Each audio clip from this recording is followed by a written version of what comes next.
Mais de 48 mil pessoas vivem hoje em situação de rua só na cidade de São Paulo, segundo o levantamento da Universidade Federal de Minas Gerais, a partir de dados do Cadastro Único. Em todo o país, são mais de 180 mil. 25% desse total se concentra aqui na capital. A Prefeitura nega. Diz que o estudo com base no CAD não é fiel à realidade. Ainda assim, os últimos números apontados pelo Censo Municipal de 2021 já eram bem altos. 32 mil pessoas que não têm onde morar. Mas fato é que o aumento da população em extrema pobreza é um problema grave, que vai muito além das planilhas. É visível a cada esquina que se dobra, principalmente na região central da cidade, mesmo que muitos não queiram ver. Para essa conversa tão relevante e complexa, eu convidei para o terceiro videocast Pauta e Prosa o padre Júlio Lancelotti, que é coordenador da Pastoral do Povo de Rua da Arquidiocese do Estado de São Paulo e que se dedica há mais de 35 anos ao trabalho junto aos mais vulneráveis, e à psicóloga Clarice Sande Madruga, que é pesquisadora da Universidade Federal de São Paulo, a Unifesp, e que coordena o levantamento de cenas de uso de capitais. Muito obrigado a todos, é um grande prazer recebê-los aqui para esse Pauta e Prosa, que vai falar então um pouco dessa situação tão delicada e complexa que é o aumento da população em situação de rua na cidade de São Paulo.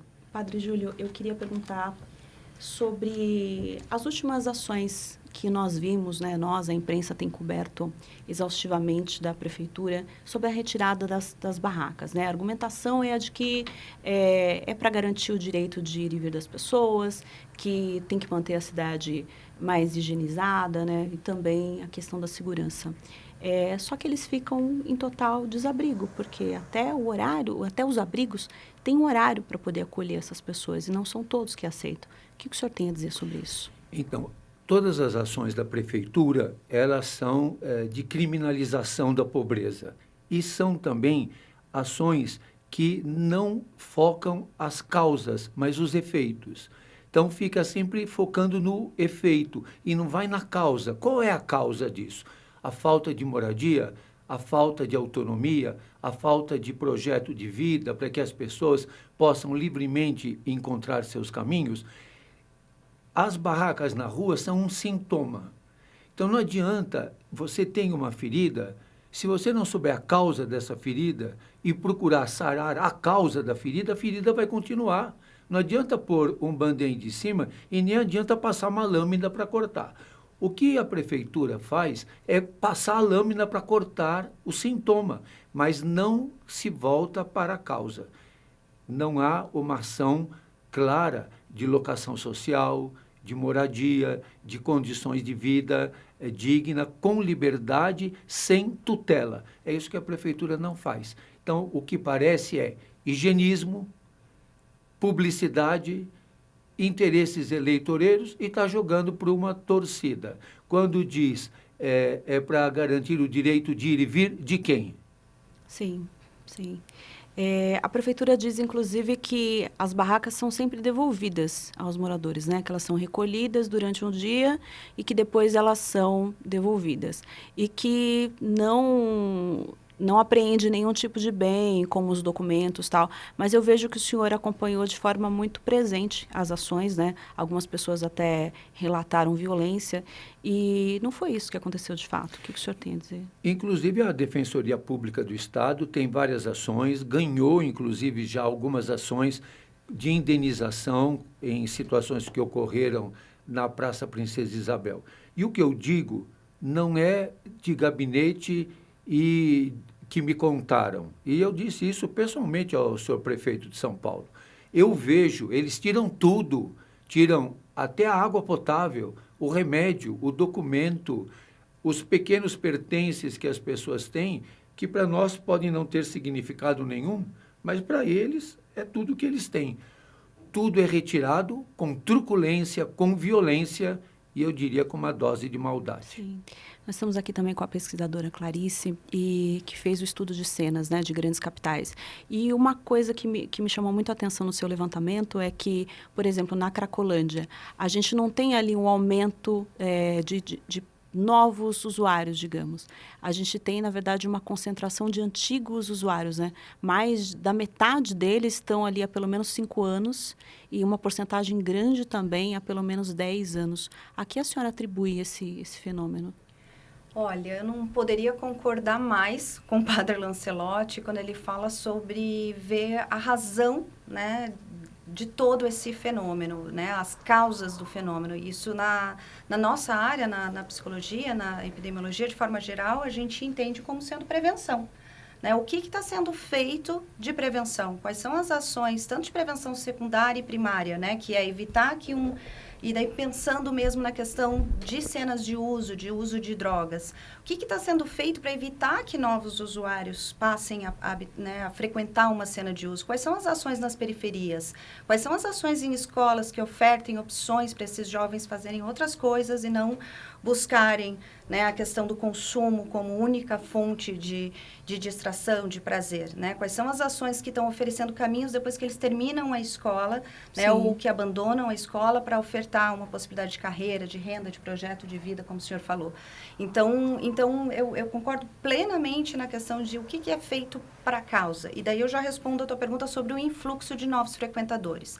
A gente vê no levantamento esse influxo justamente para compreender a entrada de novos frequentadores. Embora não tenha aumentado o influxo, que era uma constante todo ano, né, era uma torneira aberta com novos frequentadores, então eles até tinham ações bem-sucedidas e tem muito serviço, muita opção de tratamento, né, e de outras formas de abordagem para esses frequentadores ali, ou seja, existia um fluxo de saída, mas nada era feito para evitar que novos frequentadores chegassem, porque não existiam ações de prevenção que sejam bem articuladas e que sejam, né, considerando de forma mais ampla a questão do consumo de drogas. Imagine, nós estamos numa situação crítica, aumentou o número de moradores em situação de rua, mas, por outro lado, também não há comprovação de que todos esses moradores em situação de rua são usuários de droga, como muitos defendem.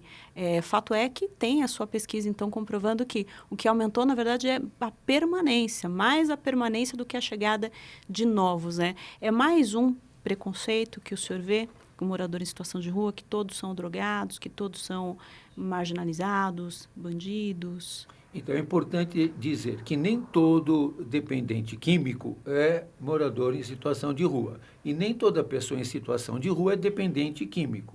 Então, a gente precisa ter um princípio fundamental que as ações do poder público não têm: conviver. A única forma de conhecer é conviver e saber que a pessoa não se resume na droga ou na droga ilícita que ela usa. Sim. Nem na droga lícita, né? Porque se a gente for ver, então, de drogas lícitas, não vai escapar ninguém. Mas das ilícitas, ele não é só isso. Ele é outras situações também. Eu tenho lidado muito com a questão que a gente chama de redução de danos. A redução de danos não é diminuir o potencial da droga, é encontrar outra forma de viver. Então, esses dias, nós até fizemos um vídeo de um rapaz que estava numa situação de drogadição muito grande e ele, numa conversa na convivência, ele me disse: eu toco violino. Olha. Aí eu disse: então vamos arranjar o violino para você tocar. Ele está estudando 2 horas por dia de violino e já se apresentou em alguns lugares e tudo. Aí eles dizem, quando nós estamos convivendo com eles chegam e até verbalizam para mim: isso aqui é a minha redução de danos. Porque a redução de danos é fazer outra coisa, é ajudar, é fazer reciclável, é a arte, é a música. Então, nós temos que trabalhar muito nessa convivência e colocar na mão dessas pessoas possibilidades. Música, dança, arte, canto. Quando a gente faz o show da vida, todos eles têm alguma manifestação. Tem um que tem me chamado muita atenção esses dias, e hoje ele acho que percebeu que eu não tinha dado muita atenção para ele, ele veio me provocar. Ele pinta o rosto, e cada dia ele pinta o rosto de um jeito, com uma máscara mesmo, branca, preto, vermelho, ele faz como se fosse uma persona, né, um artista. Então, eles têm muitas potencialidades, muitas possibilidades. Quem olha para essas pessoas? Quem olha nos olhos deles? Sim. Quem diz para eles, onde você estava que eu não te vi? Eu estava com saudade de você. Você está bem? Eles ficam muito impressionados quando eu falo para algum deles, nossa, você emagreceu? Ah, você percebeu, padre? Eu emagreci mesmo. Sim. Então, é o cuidado pela pessoa. Nós somos uma sociedade, uma cultura que não cuida. A gente foi esquecendo do cuidado, que a gente vai ficando no consumismo e esquece de cuidar.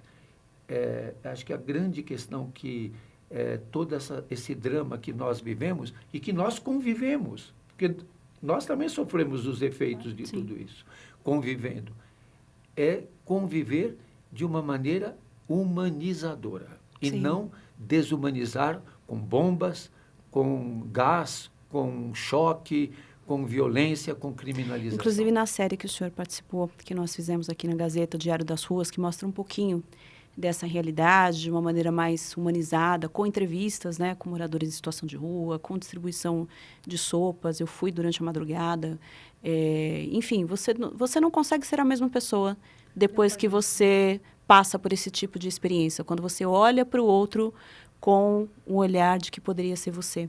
E me chamou muita atenção na época que o padre disse, olha, se você quer saber a situação real de uma pessoa em situação de rua, olhe bem para as marcas que ela tem nas mãos, nos pés.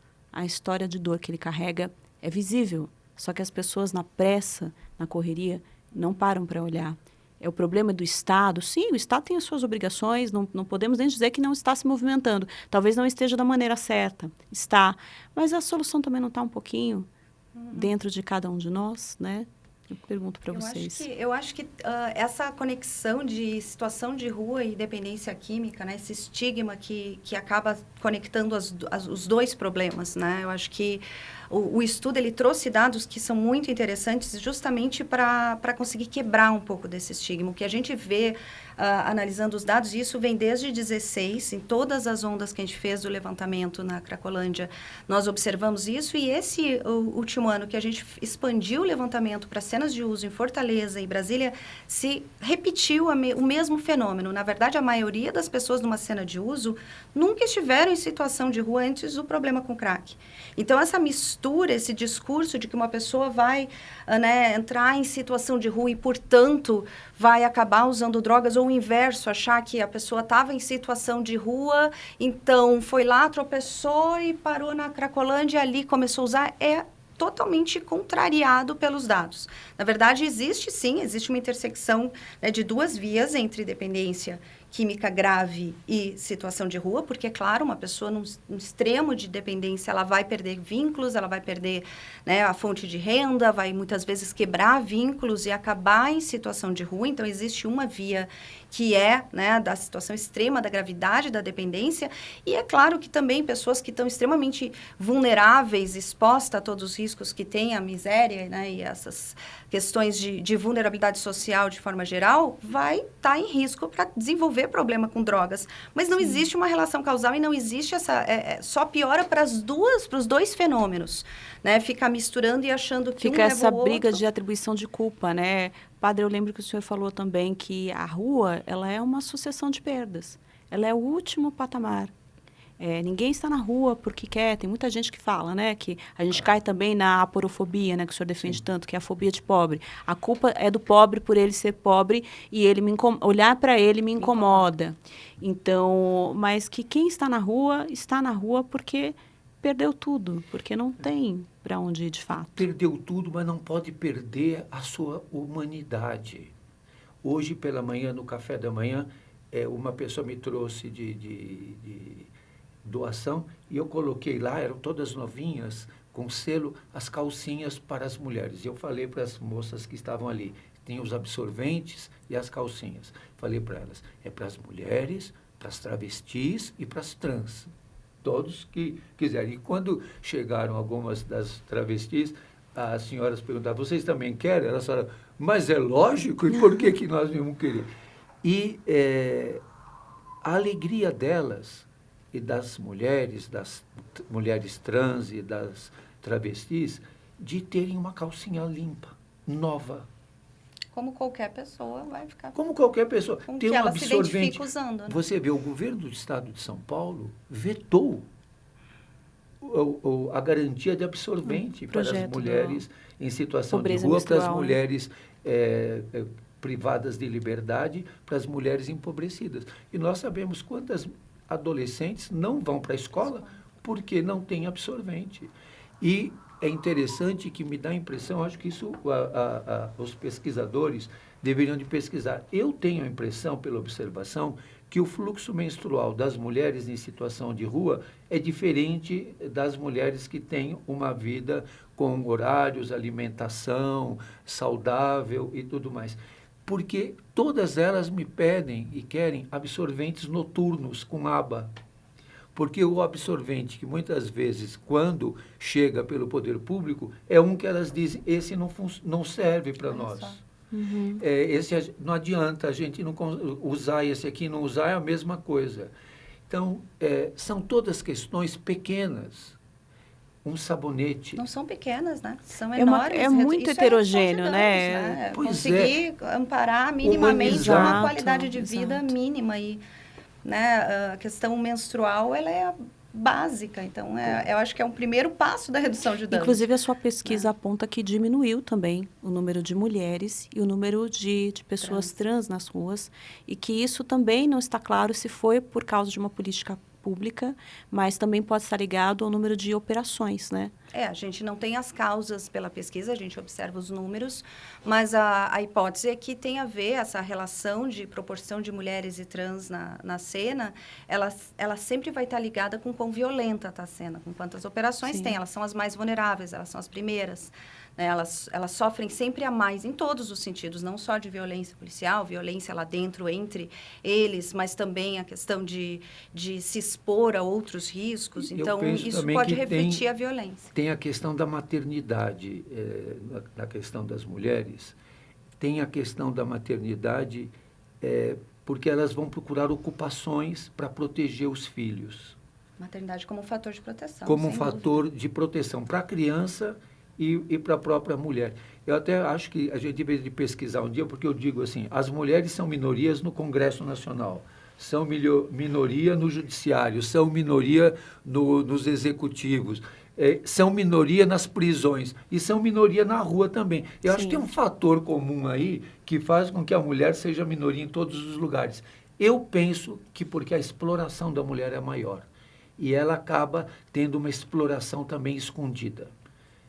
E como a questão da violência doméstica, que muitas vezes ninguém conhece, ninguém sabe, e a mulher é sufocada. Eu acho que a violência às mulheres trans em situação de rua é gritante. Sim. É um extermínio. E também tem esses dois vieses, né? Tem a pessoa que foi, a mulher que foi para a rua por causa da violência que sofria em casa e não tem mais para onde ir. E tem também a violência na própria rua, que é o que a gente está dizendo, das abordagens. O machismo se reproduz. Exato. Eu entrevistei na época da série uma senhora que ela disse que ela preferia dormir de luz acesa ali 24 horas dentro de um posto de gasolina porque ela se sentia um pouco mais amparada. Então, de fato uma situação muito heterogênea. Né? E transgeracional. E daí a gente já vem vendo um país que cultua, que não tem políticas mais protetoras de violência doméstica, que até permite, tem crenças arraigadas na nossa cultura que quase que banaliza o quão grave que isso é, e mulheres que passam uma vida onde elas foram vítimas de violência na infância, observaram a violência dentro de casa e também são vítimas dessa banalização e acham que está ok entrar numa relação abusiva. E outra estratégia da prefeitura que falta também um olhar um pouco mais humanizado. Vamos retirar as barracas para que os moradores à noite pudessem remontá-las. Isso é fantasia da cabeça da prefeitura. Os moradores de rua, pelo quem conhece, quem conversa, quem convive, né? É claro que eu não me comparo à vivência que o Padre Júlio tem, né? São mais de 30 anos dedicado a isso, mas sabe que existe uma dificuldade enorme para se dormir durante a noite. Os moradores ficam, em sua maioria, acordados por causa da violência entre grupos eles mesmos, às vezes, repressão policial, então se dorme mais durante o dia. Mas há muita violência institucional, violência das polícias militares, quanto da Guarda Civil, quanto da Polícia Civil, e há violência em geral das pessoas que passam. Eu vi uma vez um que jogava umas pequenas granadas com uma bombinha dentro para assustá-los. O número da população em situação de rua, quando você coloca na introdução o que a Universidade Federal de Minas Gerais coloca, e o censo da população de rua, que a Prefeitura pagou mais de 1 milhão, quase 2 milhões de reais, para uma entidade do Espírito Santo fazer esse censo, cheio de furos, cheio de enganos, inclusive conceituais, da diferença de barraco para barraca. Quando eles consideram barraco, não contam. Quando considera barraca, e a barraca, eles fazem contato visual. E se não tem contato com a pessoa que está lá dentro, eles não consideram uma pessoa só. Dificilmente está uma pessoa só dentro da barraca. E eles consideram uma. A nossa média do levantamento são 3. E mesmo assim, a gente está falando dessa política de aumento de vagas, né? A Prefeitura diz que tem cerca de 21 mil vagas, Mesmo né? pelo número deles. Exato. Se você for somar tanto os 32 mil da Prefeitura ou os mais de quase 50 mil, segundo a universidade, se todo mundo procurar as vagas ao mesmo tempo, você não tem esse suporte. Você sabe que eu sempre tenho dito uma questão que eu acho que é fundamental de conceito. Acho que o erro da Prefeitura é falar de vagas. Sim. Vaga, para mim, é para estacionamento. Pessoas precisam ter um lugar. E eles ficam querendo que as pessoas em situação de rua tenham vagas. Vaga não serve para ninguém. Vaga é para carro, vaga é de estacionamento. O que as pessoas precisam ter é um lugar, onde ela é acolhida, onde aquele lugar é um lugar que ela se sente pertencente. Aquele é um lugar que tem cheiro, que tem acolhida, que eu posso descansar, não sou um número. Eu já vi quantas pessoas em situação de rua dizer, lá onde eu estou, eu sou o número 70. Se eu chegar lá e falar meu nome, eles não sabem quem eu sou, eu tenho que falar meu número. E é tão próprio isso da humanidade que mesmo um morador em situação de rua, ele procura estabelecer um lugar quando ele está na rua. Ele procura, eu fico ali em tal calçada, ele se aproxima da comunidade, que muitas vezes a comunidade que não vê... Tem uma identidade social, muitas vezes. Na cena de uso isso é muito claro. Porque isso é Eles muito têm uma próprio. Identidade social que às vezes nunca teve, né? Que nunca foi reconhecido, né? Aquele papel que a cena de uso às vezes oferece. E uma coisa interessante no discurso oficial, eles falam, temos centros de acolhida até com canil. Outro dia eu perguntei para umas senhoras que eram da estrutura do governo, eu falei, as senhoras moram em condomínio? Elas disseram sim. Falei, as senhoras têm cachorrinho, têm doguinho, pet? Temos. Falei, se o condomínio fizer um canil, a senhora vai deixar o seu cachorrinho no canil do condomínio? Ah, de jeito nenhum. Vai ficar no meu apartamento. Mas para as pessoas em situação de rua, tem que ficar no canil. Não é da estrutura do comportamento das pessoas em situação de rua ficarem separadas dos seus seus animais. Não adianta querer pôr num canil. Então, eu acho que falta um senso antropológico, enfim, uma questão de humanização da vida. As respostas têm que ser pequenas e muitas. Na verdade, elas são todas na mesma estrutura para todos, como se todos fossem do mesmo jeito. Todos têm que caber naquela... vaga. Aquela vaga institucionalizada. Nem gosto mais desse nome, mas tem que caber ali. Então, eu digo, né? O centro de acolhida é feito para as pessoas ou as pessoas são feitas para o centro de acolhida? Sim. E, em geral, quem diz, mas é muito melhor ficar lá no centro de acolhida do que na rua. Nunca dormiu no centro de acolhida, não sabe o que significa você dormir num quarto com 400 pessoas, ter que usar um vaso sanitário que outros 60 usaram antes de você. A própria Organização Mundial de Saúde preconiza um vaso sanitário para 4 pessoas no máximo. Imagine um vaso sanitário para 60 pessoas. Então, é tudo muito desumano. Sim. Tem que acordar na hora que determinam, deitar na hora que determinam, ir no banheiro na hora que é para ir no banheiro, tomar banho na hora... Tudo tem hora. E os horários, né, padre? Que nem a desmontagem das barracas durante o dia e devolve-se durante a noite. Essa é a hipótese, é o que se diz. Mas durante o dia também não chove, que nem hoje temos um dia que choveu o dia inteiro aqui em São Paulo, enquanto estamos gravando o programa. Você sabe que a coisa mais grave... Como o morador fica nessa situação? É quando os que desumanizam se apropriam de um discurso humanista. Então, eu vejo o prefeito dizendo, mas vocês querem que eles fiquem na rua? Isso não é digno. Não é digno. Então, vamos ter locação social. Então, vamos ter lugar para essas pessoas ficarem adequadamente, terem a chave para abrir a sua porta, ter a sua intimidade. Mesmo essa Vila Reencontro que a prefeitura está dizendo, que são as casas de lata lá de container, tem horário para entrar, horário para sair, não pode receber visita e a comida eles não podem fazer. Como que alguém pode ter autonomia se não pode fazer nem a própria comida? Uhum. Por isso que muitos preferem a rua, né? Porque na rua não é o lugar ideal, mas ainda se cozinha, se tem uma certa liberdade. Então, existem, acho que, vários passos, né? Políticas de acolhimento social, né? Acho que já... Só o fato de estar enxergando que lidar com transtornos aditivos envolve também acolhimento social já é um passo, né? Acho que já é um sucesso, porque até há pouco tempo o debate ficava tão raso entre se é redução de danos ou se é tratamento, como se fossem duas coisas inversas, como se não fosse, né, um mesmo caminho dependendo do perfil, né? E tendo essa visão de que tudo tem que ser diversificado. As pessoas são diferentes, os perfis são diferentes, não adianta achar que uma política única de tratamento vai encaixar para uma diversidade tão grande de pessoas com demandas diferentes.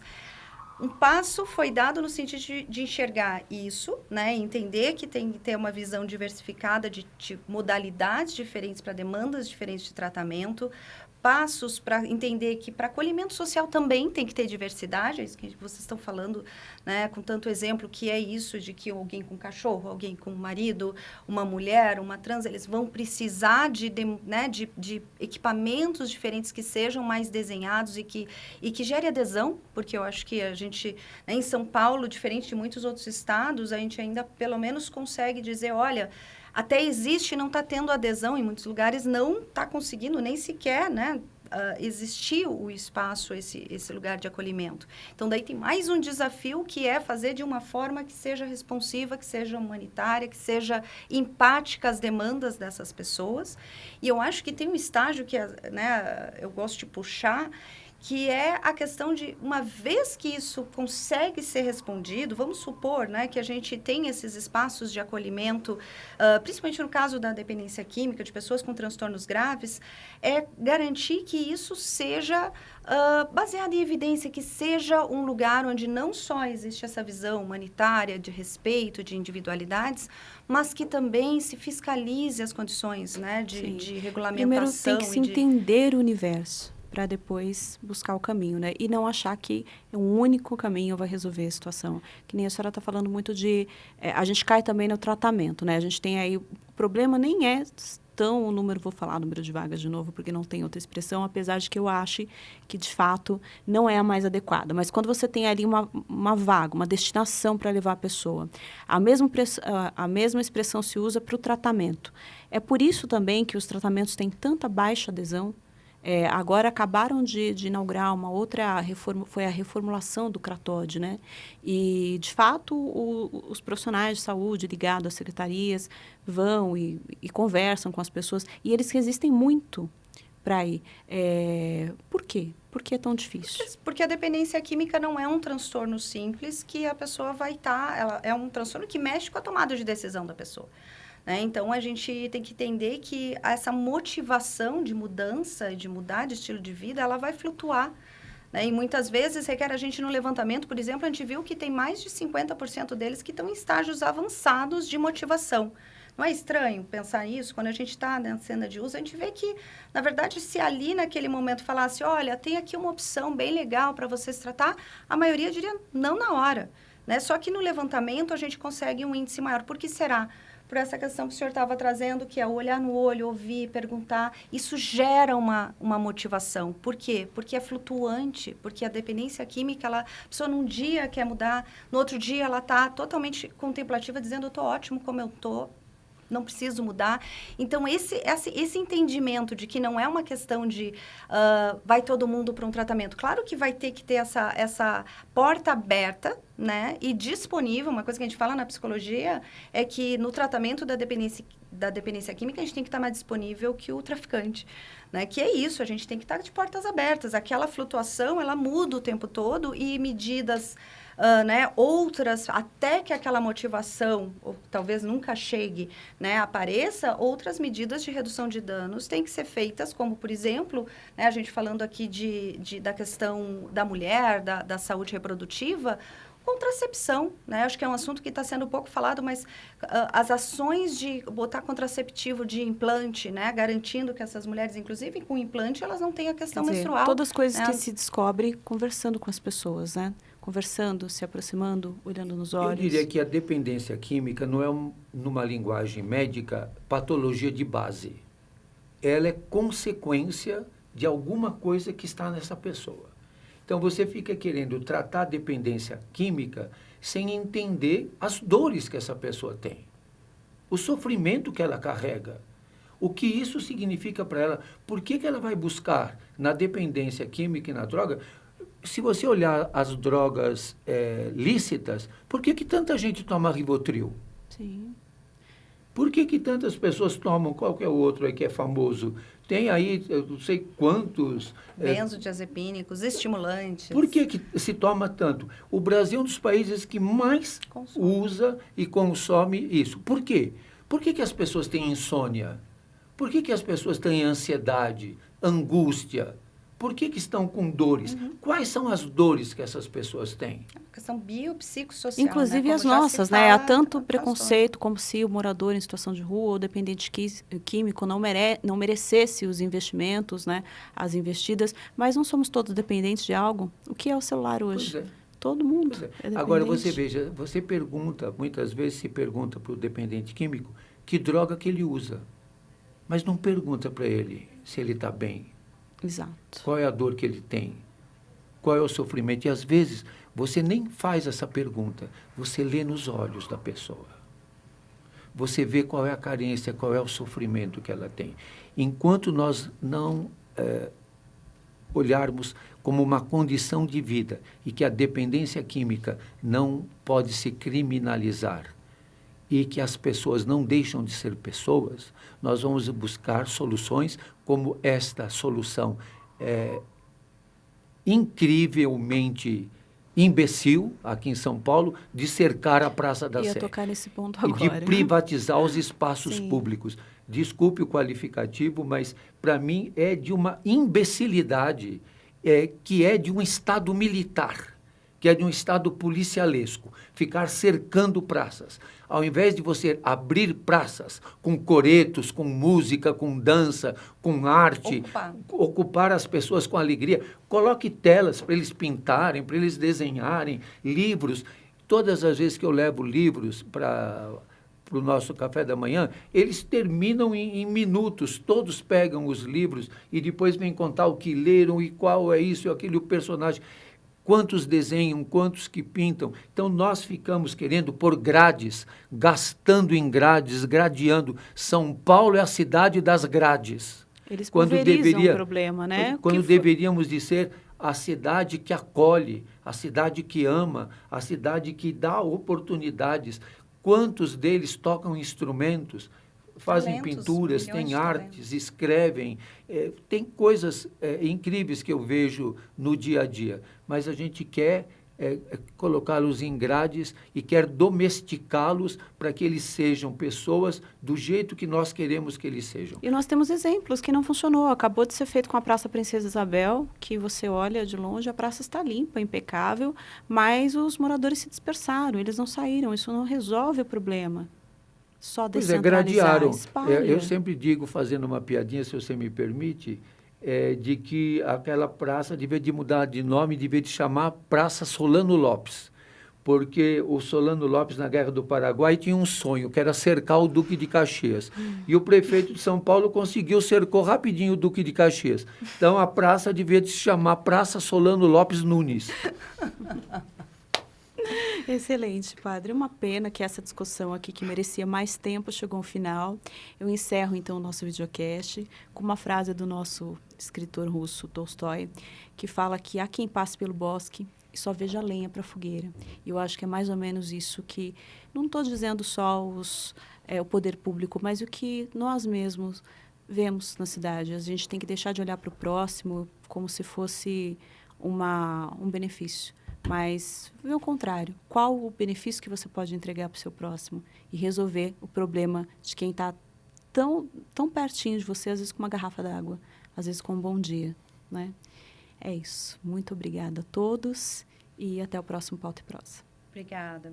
Foi um prazer.